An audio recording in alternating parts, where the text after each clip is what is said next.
Hi, everyone. We just opened up the room for people to come in. We'll give it about a minute or so for all of our attendees to get in and get situated with microphones and whatnot before we get started. So hang out for another minute or so. And again, thank you all so much for joining us this afternoon. Get started in a minute.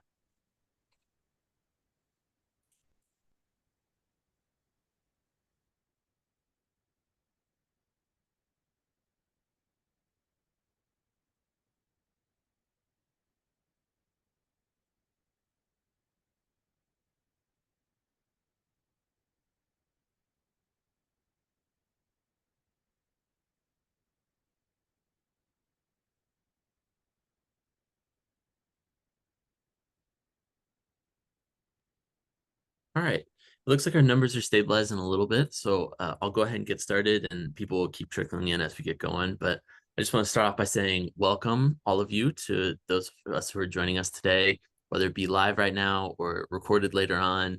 We're so glad for you to be here for our Staying Well in Your First Year Part 2 of our Summer Transition Series. My name is Dalton Dye, and I'm one of the assistant directors here at Duke New Student and Family Programs. And we're really thrilled that you've taken some time out of your day to join us for the webinar. If you've been a part of some of our previous Summer Transition Series webinars, welcome back. And if this is your first time joining us, just some context for you. We host these weekly webinars throughout the summer to get important information from our experts directly in front of students. It's a chance for you to get any questions you might have about the Duke experience answered before you get on campus in the fall. All of our webinars are recorded, and they are posted on our YouTube page, as well as our New Student and Family Programs website. So if you've missed any in the past, feel free to check those out, review some content. It also has our schedule for our future webinars, so it's a chance for you to register for any of our upcoming events. Like I said, they'll be going all the way up until we start campus here in August, or get everyone on campus in August. As far as today's Summer Transition Series goes, we've invited some of our campus partners from DuWell, CAPS, and DukeReach to answer some of those questions and share insight about what you can expect from them when you get on campus this fall from their respective audiences, or from their respective offices.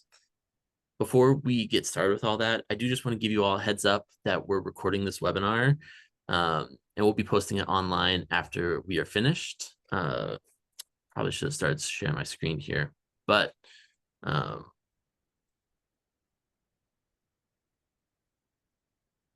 yeah, so Staying Well Duke Part 2, that's happening. Some housekeeping pieces here. Obviously, at the bottom, you'll see a Q&A button at the bottom of your Zoom link. This is your way of asking questions directly to our panelists. So you can click on that and ask anything that's on your mind as we go through our presentation. At the end of our presentation, there'll be plenty of time to go through those questions and get answers out to everybody as a whole. I'm sure if you have a question, so do other people here. So feel free to throw it in there, and it'll benefit the whole of the group. You will see that chat has been disabled, so the Q&A function is your best way of reaching out directly to somebody, and we'll be monitoring that throughout the presentation and answering questions that come up that way. And then again, I said we're being recorded, so there you go with that one. So without further ado, I'll turn it over to our guests to introduce themselves, and then we'll get into some content. So Tom from DuWell, do you want to go ahead and kick us off here? Sure, thanks, Dalton. Yes, I'm Tom Zigathy, the Associate Dean and Director of DuWell, which is our public outreach side of all the wellness units. And I'll pass it off to Amanda. Hi, everyone. I'm Amanda Roziski. I'm an Assistant Dean and Case Manager for DukeReach, and I will pass it over to Ty. Thank you, Amanda. Hi, everyone. My name is Ty Strong-Luador. I am a licensed marriage and family therapist, as well as the Assistant Director of Communication and Outreach here in Duke CAPS, Counseling and Psychological Services. So, Tom, let's start it. Sure. So, to give you a little bit of updates with DuWell in general, there's some requirements that we're going to ask you to complete before the end of the summer, which is your wellness module. And you'll find the information about that in your Blue Book and the link on how to access the module. It'll be towards the middle or end of July that you'll have access to it, and then have the period of time to complete it. The idea of it really is to get you thinking a little bit more around wellness, some choices you might be faced with once you get to campus, and then how you might want to navigate that. If you have questions about it, you can always contact us at DuWell, and we'll be happy to set up a time to talk with you. The whole idea is to make sure that you're knowledgeable, educated on some of the choices you may have, and you're making the choices that are right for you. We will also be seeing you during your orientation process, talking around stress management, and again, what choices people might make during any kind of stress that they might experience during the semester. So there's a lot of different wellness resources across campus, things that you can get incorporated in and think about in order to lower your own level of stress. And to recognize that, part of life is stress. You're going to get engaged in different schedules and timelines and things coming at you, and you're learning a lot of new things on campus. So there's an expectation to some degree that you're going to have that stress until you get used to things. We want to be here to help you to manage it and help you to make sure that it doesn't start managing you.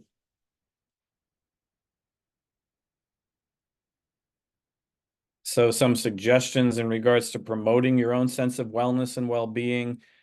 Would ask you that you're welcome to sign up for a listserv that we offer that comes out every single week. It does some of the work for you of telling you what programs might be happening that week. That'll help you to really address your own sense of well-being and how comfortable and relaxed you're feeling in your day-to-day process. Some of those programs are under this umbrella title of Moments of Mindfulness. And those programs are very action-oriented, using your hands, being very creative, whether it is through magic tricks or artwork, or even there's some tea workshops where you can just socialize with people. A lot of different programs, all being facilitated for the most part by students, for students, so that you can get yourself into a really, not to sound too scientific, but activating your parasympathetic nervous system, which is where your vagus nerve gets activated, which actually calms your whole body. So just doing that on a regular practice is going to help you to manage any levels of stress. It'll, in some ways, picture yourself operating in the eye of a hurricane storm. Like, it's very calm there. You don't have any of the wind blowing. You can see all the stress happening around you, but you're not engaging with it in a way that's going to be detrimental to you. So it helps you to truly navigate and manage any level of stress. We'd ask you as well, you can sign up for meditative workshops or breath work workshops, which are, again, scientifically backed. How do we use our breath, the way we breathe, in order to alleviate any cortisol levels in the system, keep ourselves calm, keep ourselves focused, and increasing a sense of self-compassion, being kind to yourself when things don't necessarily always go right in life. There are additional programs throughout DuWell as well as across campus, but some of the ones in DuWell that may be helpful to you, things like group health coaching or an engagement workshop, talking about relationships and masculinity and vulnerability and how do you navigate all these things to have a healthy relationship, a healthy friendship. And then somatic workshops, which is addressing your level of emotional intelligence. So there's a lot just within DuWell. There are also many other programs offered by various different offices, all of which you're going to meet other fellow students who are navigating very similar situations. How do you build those friendships? And really focusing on what practice you want to be doing on a regular basis to help facilitate your sense of wellness and well-being. Often when I talk to students and I ask them, what do you do on a daily basis for your wellness? They'll all tell me they're exercising, they're eating right. And then they get really quiet. So what I'd ask you to do over the remainder of your summer is really think about what are additional things that you would do. If you find yourself getting agitated or irritated with people, maybe you go for a walk. Maybe you're a writer and you tend to journal, or you write about things, or you read a book, or you communicate with some friends. There's so many different ways that people can navigate this. We often don't think about those in relation to our own sense of wellness and well-being. And I think the more that you're able to do that ahead of time before you get to Duke, to understand how do you tend to calm yourself? How do you make yourself feel relaxed and content, even if life isn't always happening the way you would like it to? And knowing that ahead of time, if you play a musical instrument, bring the musical instrument with you to school. Having that to be able to play to calm yourself again. There's so many different ways to engage in wellness and well-being. So give it some thought, if you would, over the summer. And if you have questions about it, again, please look us up, email us, Be happy to talk with you through it, give you other ideas of things you may want to practice in order to help. It's never bad to have a lot of tools in your toolbox, even if you don't use every single one of those tools. So congrats again for coming and getting into Duke, for saying yes. Looking forward to meeting you in August. And from here, I'm going to pass you off to Amanda. Thanks, Tom. I love getting those moments of mindfulness emails. There are so much good stuff there. All right, so I'm going to talk to you guys about DukeReach today. There's a little picture of our website, and I will drop the link to our website in the chat. There it is. All right. So we are the Office of Non-Clinical Case Management. We could change the slide, sorry. Thank you. So we provide different services, including advocacy, intervention, referrals, and follow-up services for students who are experiencing significant challenges related to all kinds of things. So basically, if you as a student need some support with something, or you're a family member and your student needs something, or you're recognizing that a friend might need some extra support, you can submit a report to us at DukeReach at that link that I sent. And we will reach out to both whoever is reporting, and we'll reach out to the student. We find that if you are worried about someone other than yourself, it's really helpful to have an initial conversation with that person to let them know that you are going to submit that report, so they know to expect the outreach from us and me and my team. So when to reach out, you might not be sure if what you're going through, or what a friend is going through, or a family member is something that you should reach out to DukeReach about. So we're going to talk about different things that we talk to students about and help them get connected to different resources.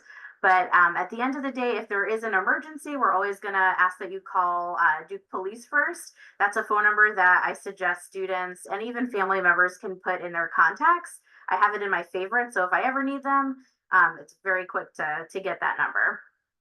So if your student or a friend is struggling with mental health, or there's any kind of change in mood, behavior, or habits, maybe a high level of anxiety or depression, or if someone talks generally about killing themselves, that would be a reason to reach out to our office. Again, if it's an emergency situation, call DUPD first. We get police reports and we'll always follow up with students. But if there's kind of a lower level concern, or just some kind of change that you're noticing, reach out to us and we'll help get them connected to the right place. Personal injury, maybe a student falls and breaks their ankle and all of a sudden needs some extra supports, maybe academically to get to classes, maybe there's not an elevator in the residence hall. We get students connected to the right places. For academic well-being, maybe a student might not be making it to some classes, they're feeling isolated, very stressed out and overwhelmed. There's lots of resources that we can connect students to there as well. And personal well-being. So maybe there's a family emergency, something going on with a relationship, not feeling a sense of belonging at Duke, or a financial or basic need. We can help with those kinds of things too. And I'll talk more about two specific financial needs that Duke can help with. So we have two different programs, one called Feed Every Devil, where if you have an excess of food points, you're able to donate them to other Duke students, and students might use our website to request some of those points to be able to eat on campus. And then we also have a student emergency fund. So if something unexpected comes up financially, we have an application that you can submit to get access to funds quickly if that's something that you need. So basically, at the end of the day, if something is different with you, your student or a friend, you're worried about someone, something's different, feel free to reach out to DukeReach and we will get you to the right place. And I will turn it over to Ty. Awesome, thank you. So hello, again, I am Ty and we are CAPS. CAPS is Counseling and Psychological Services. And we offer, well, free confidential counseling to all enrolled students who pay the health fee, which will be pretty much all of you all. I saw a question in the chat that says, do we provide individual therapy for free? And so, yes, this is included in the health fees that you are already paying your tuition. And so with that, we include services such as crisis assessment, brief individual counseling, group therapy. We offer psychiatric services, and for students whose availability may not match with our own, or let's say you may not want to necessarily come into CAPS, but you're seeking an outside provider, we can help refer you to a source there. We provide our services in person, on phone, or via Zoom. And our process is pretty straightforward. And so what we ask students when they come over to kind of have about 30 to 45 minutes prepared, just ready to come in. When you walk in, you'll be able to meet with a counselor on that day. The counselor that you meet with will give you an assessment, and then you two can work together to see what best meets your needs, whether it's referral, whether it's counseling. Sometimes many students even come to us when they're looking to get involved with different peer groups and just need a place to start. So whatever it is that a student is looking for, we can help them with that. After that first session, if you both decide that counseling is what's best for you, you'll meet with your counselor, and then you and your counselor can decide on that course of action.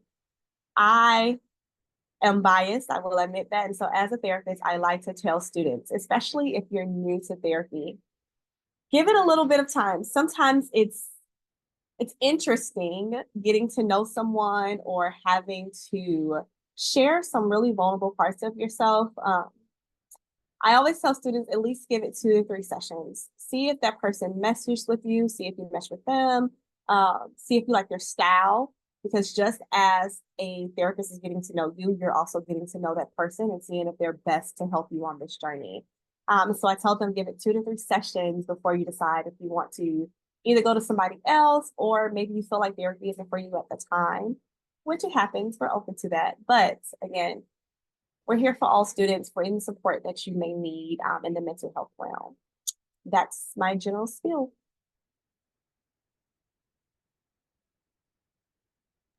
All right, great. So that was the bulk of the content that we have here. So the remainder of our time here, we have a chance to go through some Q&A, question and answers.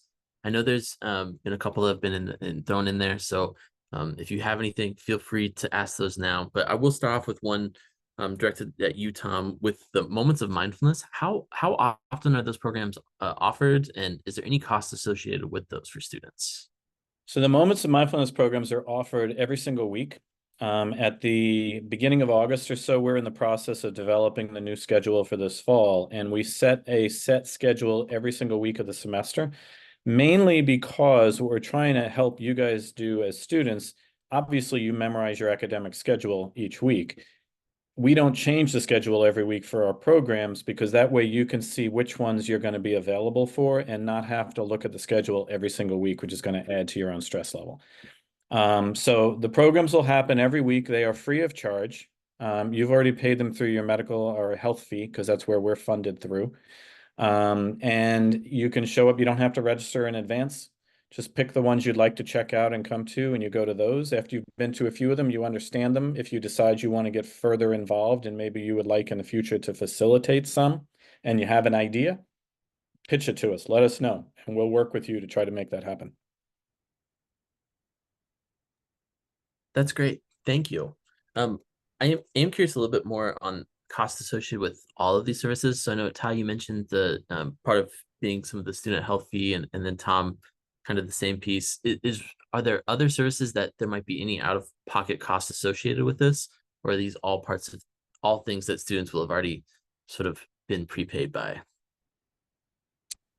Through DuWell, there are no additional costs. Anything that you want to be involved in that we offer is going to be free of charge. We do hire a certain number of student interns every single year, so we pay them, but you're not paying them. My understanding, well, Ty, you just went off mute, so you go ahead and answer for CAPS. Now I was gonna say the same thing. That would be similar to us in CAPS. We everything that we offer is free to use for our students. Even our massage chair here, free to use for students. No cost associated. Yeah, and talking massage chair, there's also a sound massage chair in the East Campus and the West Campus Oasis space. I didn't mention Oasis space before. Please check them out. Sound massage is a new thing. Massage chair that Ty's talking about, we also have in the Oasis spaces and CAPS. Those are your typical massage chairs that go after your muscles to soften them up. Sound chairs is kind of a new research piece where sound impacts our sense of well-being. You put on some headphones, you're in this really comfortable chair, there's 6 or 7 speakers, you feel the vibrations of the sound that you're playing. It's pretty amazing. So I would encourage everybody to try that out when you get to campus too. That's great. Thank you. Amanda, I think a question around the emergency fund money, what parameters exist? Is there a limit to how often students can access that or apply? I would say if you are in need of funding, submit the application and we'll talk. All the information is on our website for qualifications. But we want to know if you need something and what you need, and we will talk to you about whatever your needs are. Great. Thank you. And then Ty, I think a question for you on the transition to off-campus partners through CAPS. Does Duke have preferred therapists in the area that accept this SMIP, or is it up to students to identify those resources on their own? What is that handoff like? So we actually do have a panel of clinicians who have been vetted by Duke, and they do take the Duke insurance. And so it's already known upfront what the copay will be by students and whatnot.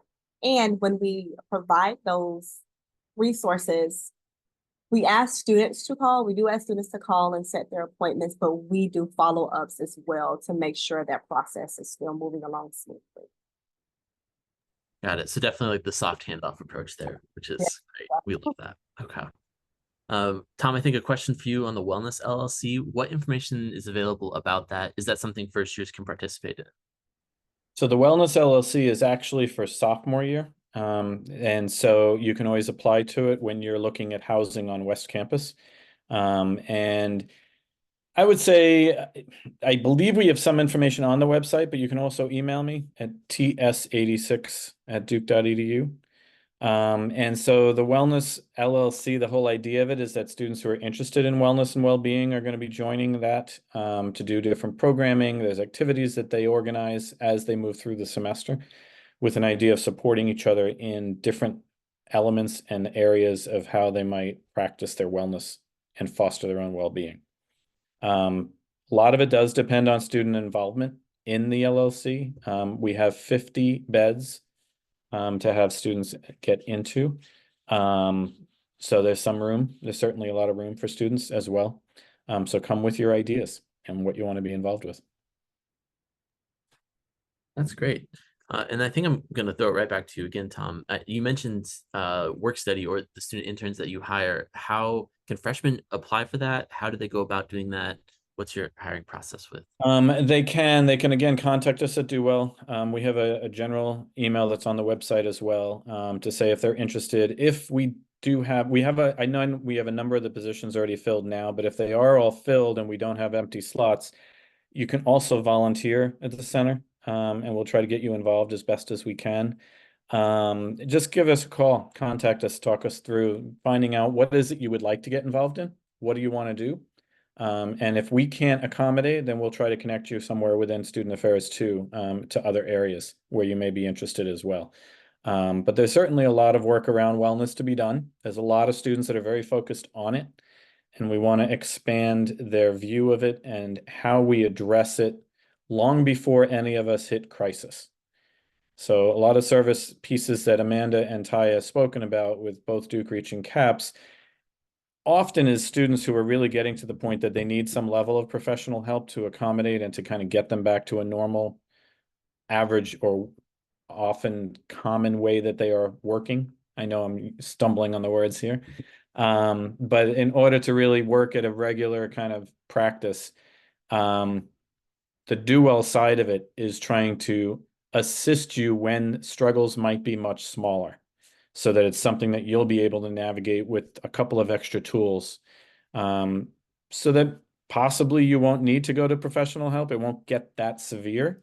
If it does, that's fine. Those services are available for you as well. But we want to get more students involved in their well-being long before it hits a point of needing professional help. That's great. It feels like, so I know this as a staff member, there's some partnerships that happen between these offices of students who start at one place and maybe end up at another place. And so I think a point of confusion that often happens specifically with Reach and CAPS is around the case managers and the services that are provided. So I don't know, Ty or Amanda, could you talk a little bit more about the differences between your offices, how they might interface, but also how they are two different services that are provided to students? I can start and then I'll hand it to Ty. So a student or a friend might reach out to us and they might be worried about the mental health of a student. A student might be feeling sadder than usual and maybe doesn't know where to start. So they reach out to DukeReach. They're connected with a case manager. We kind of learn more about the student and what they're going through, and if it feels appropriate and they're interested in getting an assessment to see if they might be a good candidate for counseling, then we would connect them with CAPS. And then Ty can talk through kind of what the process would look like at CAPS once we make that handoff. And then we do follow up also on the DukeReach end with students after we make the referrals to CAPS or any other referral that we might be making. So when that handoff occurs, generally, then you have a counselor meeting with the student for about 30, 45 minutes. It could be longer depending on what the student's needs are at that time. And that counselor is working with the student to explore, okay, what's happening for you? Are you ready to step into therapeutic services? What does that look like? And then kind of explaining what therapy is, right? And I tell people it's something like what you see on TV, and that there's a room where it's you and this counselor, if you're doing individual and you talk about your feelings. Not all of the drama though, we're gonna take out the drama, but it is that realm where students, they can have a space to process in a confidentially about the things that are happening, and then have someone helping them work through what are the things that are happening in their life and how those things are showing up. For the most part, when a handoff is done from DukeReach, it's generally a student who's probably going to be doing one-to-one services. So individual counseling here, and that looks like a 45 to 50-minute session, weekly or bi-weekly, whatever the clinician and the student agree upon. And then get some good therapeutic work. And you get to see some of that, or at least we talk about that in your module. You'll also see CAPS in your module that you'll be doing. So see you then. Yeah, that's great. I kind of think that dovetails into another question pretty nicely, which is just, is there something that is commonly misunderstood or misconceptions about your offices, the work you do, that here you could set the record straight and let students know that this is what we do and this is the services we offer and how you might be able to access it? Like what are things that you hear from students who say, I wish I would have known that a year ago because it would have been very helpful for me? I think this is open to all three of you. So yeah. I would definitely say yes on the DuWell side. And I think that at face value, people might look at some of the programs and go, oh, that's all that artsy stuff. Everybody just paints and draws and does all this little creative craft stuff, and minimize some of the impact it might have on our own sense of well-being. And so, you know, the idea of why do we do hobbies more than once every month? Like, we do hobbies because it makes us feel good inside. Like, we get lost in the creative juices that we like to do. And we might lose track of time when we're doing a hobby. And we just feel better about ourselves and who we are after we've completed that. That is actually scientifically measured. It's a positive thing, and it's a practice that all of us really ought to be doing all the time. And I think we get lost in this idea that, but I'm really busy, I'm really important, I have to get work done, I don't have time to have that fun stuff happen. And fun helps us to manage stress. So if we're stressed out, we cut fun out of our lives, now we're going to be even more stressed. And so I think sometimes people don't see how important taking a break really is, and having fun, understanding how we breathe in order to actually support our own sense of well-being. I think for us at DukeReach, sometimes it can feel jarring if you're not expecting us to reach out to you, and students might feel like they're in trouble or something like that. But I just really would want students to know that if somebody reached out to us, it's because they care about you, and we want to help you in whatever it is that you're going through and help to get you connected to the many resources that are here at Duke for you. And what else? I think sometimes parents and families call us too. We're always open to chatting on the phone. You can email us. But if we're reaching out, it's because somebody cares about you, and we also care about you and want to help get you connected. So I think it's a few things for us. First, I hear some students will say like they didn't know the extent of the services that we offer, or that we were even here, right? And so it's like if I were talking to students, like we're here. We're here when life gets hard. College can be fun and it can be great, but college is also a time of trying to conquer academic life, but then also that weird phase of trying to start being an adult and all of that stuff. And sometimes it gets a little rough. So we're here. We're here to support you for that. The other part of that is maybe the types of counselors that we have.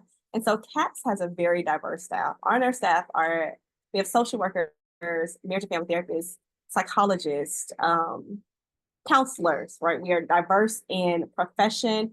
We are diverse in race, ethnicity, gender, background, lived experiences. Like we cover the board. And so we are here to help you through the tough times, and we're representative of many things.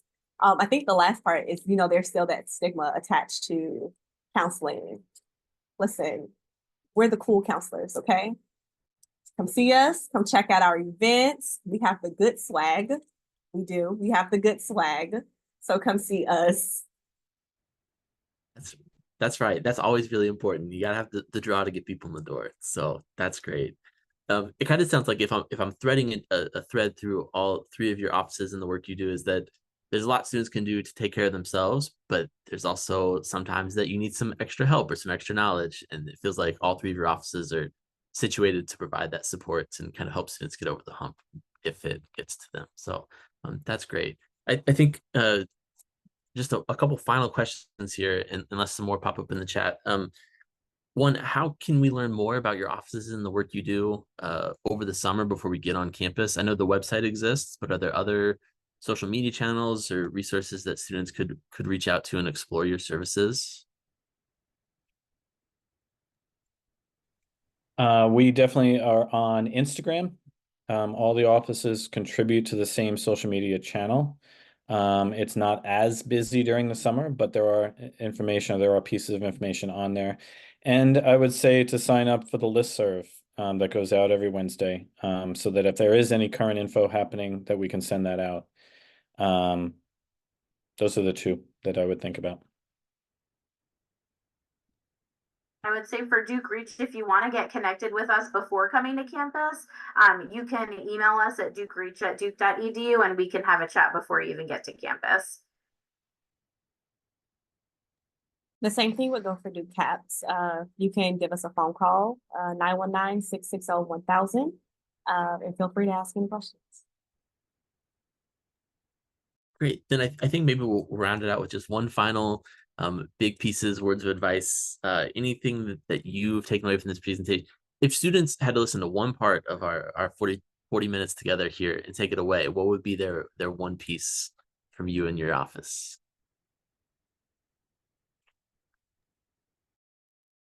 Sorry, I keep going first just because that's the order that we presented in. The one piece, I would say to give some thought to your daily wellness and well-being plan. What is it that you want to do on a daily basis that's going to reinforce a sense of wellness and well-being? And a piece to that, not to go a little bit longer on it, but a thing to think about. Often when freshmen come into campus, their first priority is getting the classes they want. Secondly, when are they going to get the homework done? When are they going to do the work? When they're going to join an organization that supports the work? What other social organizations they want to join? If they have time, when they're going to exercise and eat? And if there's any hours in the day left, when they're going to sleep. What I would ask you to do is flip the whole thing on its head. You know right now during this summer, how many hours a day do you need to sleep in order to work at your most efficient during the day? Make that number one. Number two becomes your academics. And then after that, when are you going to eat? When are you going to exercise? When are you going to do your sense of well-being? And then the homework.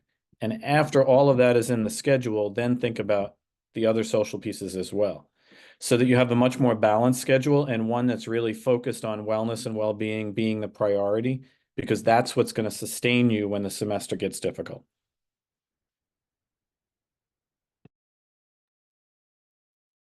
For us at DukeReach, I think I would just say we can't help unless you reach out to us.